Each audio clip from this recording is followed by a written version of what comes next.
Similar to the Fourier analysis of continuous time signals, the discrete time Fourier transform, short Dtft, is a generalization of the discrete time Fourier series for aperiodic discrete time signals. Remember that the continuous time Fourier transform, x of omega, was given by the integral between minus infinity to plus infinity of the signal in the time domain, x of t, times e to the power of minus j omega t dt. And the inverse Fourier transform allowed us to express x of t in the time domain as 1 divided by 2 pi times the infinite integral between minus infinity to plus infinity of x of omega e to the power of j omega t d omega. Now, for discrete time signals, the Dtft of aperiodic signals is given by x of omega is equal to the sum for k equals minus to plus infinity, rather than the integral, of the discrete time signal x of k times e to the power of minus j omega k. The Dtft x of omega is now a periodic signal. Hence, for the inverse transform, which gives us an expression for x of k, we can't take an infinite integral, since an infinite integral over a periodic signal might be unbounded. So instead we take an integral of length 2 pi of x of omega times e to the power of j omega k d omega, which of course we multiply again with 1 divided by 2 pi. As an example, we will look at the discrete time pulse or rectangular function where the width of the pole is 2n plus 1, so that x of k is equal to 1 for all values of k between minus n and plus n, and 0 for all other values of k. Then the discrete time Fourier transform of x of k, capital X of omega, is equal to the infinite sum for k equals minus infinity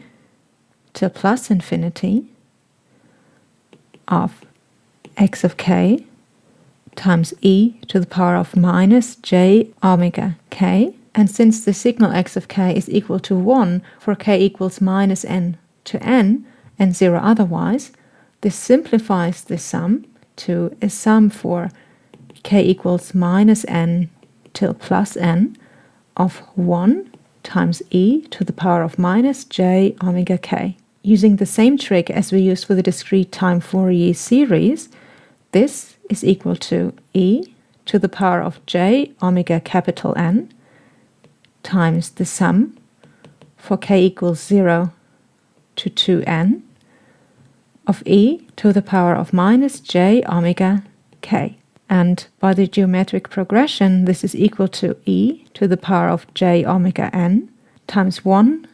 minus e to the power of minus j omega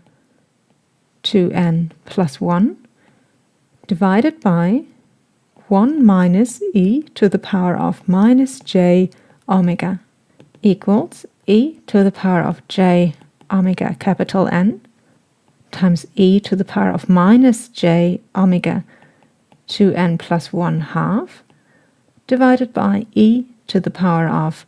minus j omega half times e to the power of plus j omega 2n plus 1 divided by 2 minus e to the power of minus j omega 2n plus 1 half divided by e to the power of plus j omega half minus e to the power of minus j omega half. Again, combining those three complex exponentials gives 1, and we can apply Euler's formula to this pair of exponentials and to this pair of exponentials, such that x of omega is equal to sine of 2n plus 1 half times omega divided by sine of omega half, which is a periodic signal in the frequency domain with period 2 pi. There also exists the Dtft for periodic dt signals. Similar to the Ctft of periodic Ct signals, x of omega is equal to an infinite sum for n equals minus infinity to plus infinity of direct deltas shifted to multiples of the fundamental frequency omega 0, weighted with the coefficients dn, and overall multiplied with 2 pi. And the coefficients dn are given by 1 divided by k0 instead of 1 divided by t0 times the sum over one full period k0 instead of the integral over one full period of the discrete time signal x of k times e to the power of minus j n omega 0 k.